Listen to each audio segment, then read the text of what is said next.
there's a couple things to this. So first of all, with regard to having a binding agreement, typically, now this is contract law, and I'll preface it with contract law varies from state to state.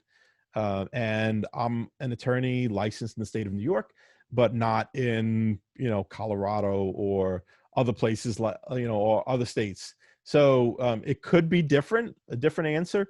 Generally, like you want to get an opinion from a lawyer in the state where the contract would apply. Um, but of course, there are general principles with contracts. And so the general principle is that for a contract to be binding on an entity, for example, on a corporation, it has to be done by someone with authority to bind the corporation.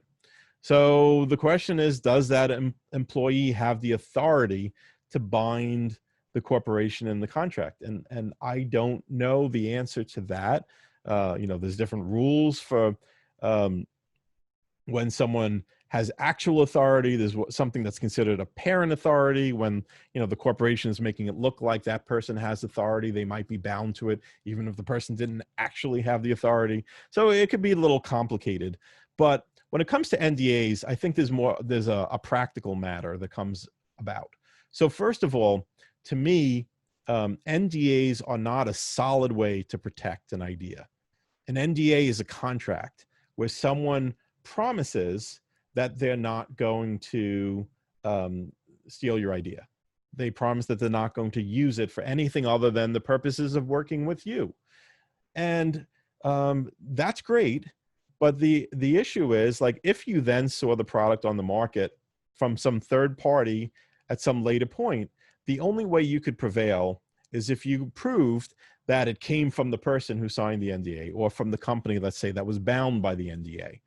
So it's not really a great situation unless that company was dumb enough to come out with the product in their own name after they signed an NDA. To me, the value of an NDA is that it helps keep honest people honest. And that is, if you were working with someone, if you told them about your idea, you went to talk to someone about building a prototype, and you told them about your idea, and then maybe an hour later they had a meeting with someone else, and those people told them their idea.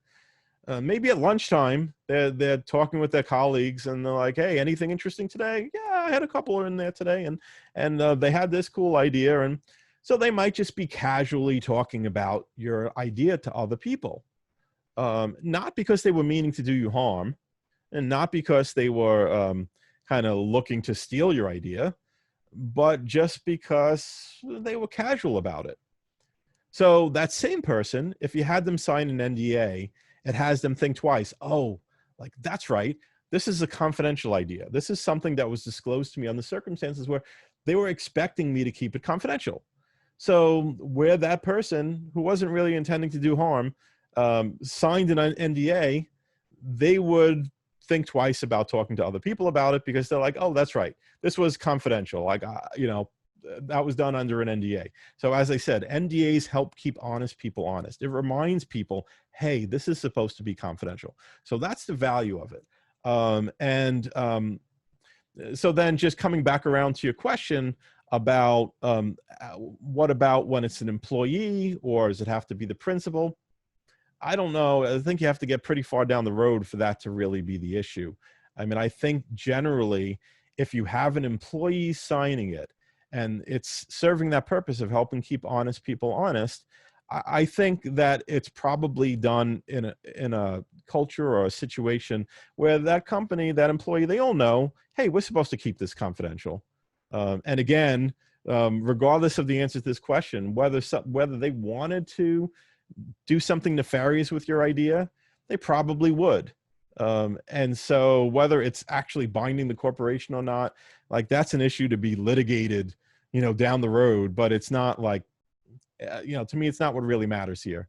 And if you want to make sure you're protected, then what you want to do is you want to file the patent application before you talk to any of those people. You want to get yourself patent pending, so that you know that if they like the idea, at the very least, they're not going to sneak ahead of you or no one's going to sneak ahead of you to get their own patent, to get their own idea protected. If you're joining us for the first time, welcome. We do this every Friday at 12 p.m. Eastern Time, 9 a.m. Pacific.